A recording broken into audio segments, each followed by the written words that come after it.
আমার বাবা ঠিক করেছে আমাকে ইটালি পাঠিয়ে, বুঝছো? তো আমি ইটালি চলে গেলে তোমার সাথে তো আমার যোগাযোগে থাকবে। তুমি যে আমাকে ভালোবাসো সেটা তুমি কোনোদিনও প্রকাশ করো না কেন লক্ষ্মীদি?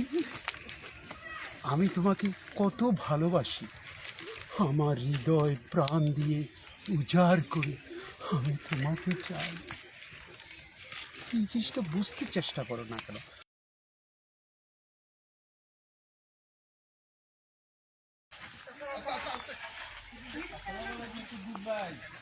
ওয়ালাইকুম আসসালাম। আপনার মেয়েটার কি বিয়ে ধরবেন? আপনি কি পাগল হয়ে গেছেন? আমার মেয়ে তো এখনো ছোট। আরে ছোট কি, ছোট বলে এখন আর কিছু নেই। এখন স্কুল কলেজে মেয়েরা পড়লে এদের কাছে ছোট বলে না। এরা মোবাইল দেখে দেখে অনেক পেকে যায়। আরে ভাই, যত তাড়াতাড়ি বিয়ে দিতে পারবেন মেয়েকে ততই মঙ্গল। যুগ দুনিয়া খুব খারাপ। আরে রাখেন, আজগুবি কথা বলবেন না। এই ছোট্ট ছোট্ট মেয়েগুলোকে বিয়ে দিলে কি লাভ? এরা সংসার বুঝে না, কিচ্ছু বুঝে না, এদেরকে দিয়ে কি হবে ভবিষ্যতে? আপনারা আসলে কি শুরু করেছেন এসব? আপনারা মেয়েকে বিয়ে দেবেন না। মেয়ে যখন আরেকটা ছেলের সাথে পালিয়ে যাবে তখন ইজ্জত সম্মান সব ধুলায় মিশে যাবে। ওইটা তো মঙ্গল চান, তাই না? শুনুন ঘটক সাহেব, আমার মেয়ে মাশাল্লাহ হাজারে একটা, কারোর সাথে কথা বলে না, মোবাইলটা ঠিকমতো ইউজ করে না, আর প্রেম ভালোবাসা ওসব তো চিনেই না। একটা ছেলের সাথে কথা পর্যন্ত বলে না, আর আপনি আসছেন আমাকে এসব আজগুবি কথা বলতে। আরে রাখেন তো, সব বাবারা মেয়েদেরকে নিয়ে এমনই বলে।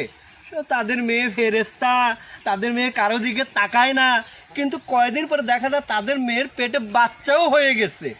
শোনেন, আমার মেয়ে ওরকম না। অন্য 8-10টা মেয়ের সাথে আমার মেয়েকে তুলনা করবেন না।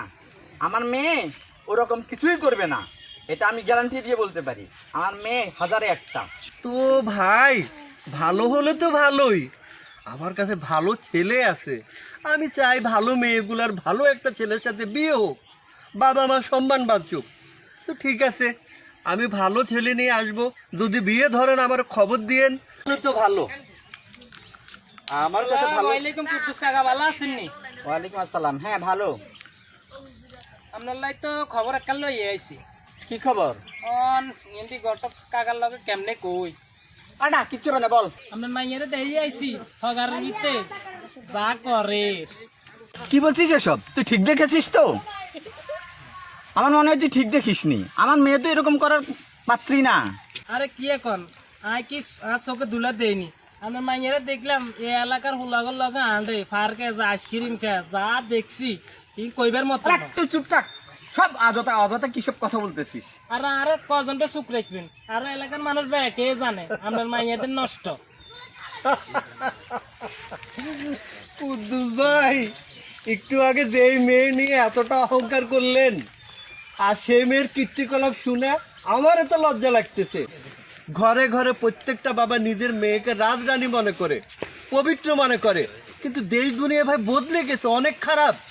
মোবাইল টিপে নেটে ঢুকে ঘরে ঘরে মেয়েরা নষ্ট হয়ে যাচ্ছে। নিজের মেয়েকে সাবধান করুন। প্রত্যেকের মেয়েকে ঘরে ঘরে সাবধান করাটা উচিত, না হয় সমাজটা ভাই নষ্ট হয়ে যাবে।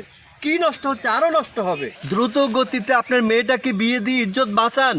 সমাজে যা রটতেছে, যা মানুষ বলতেছে, দ্রুত গতিতে আপনার ব্যবস্থা গ্রহণ না করলে আপনার ইজ্জত ভাই আরো যাবে, আরো। ঘটক সাহেব, আমি তো আমার মেয়ের সম্পর্কে কোনো খোঁজ খবর রাখি না। ভাই, আপনি যত দ্রুত সম্ভব আমার মেয়েটাকে একটা বিয়ে দিয়ে দিন। আমি আপনার কাছে লজ্জিত, আমি জানতাম না আমার মেয়েটা এরকম করছে। আপনি যত দ্রুত সম্ভব আমার মেয়েটাকে একটা ভালো পাত্র দেখে বিয়ে দিয়ে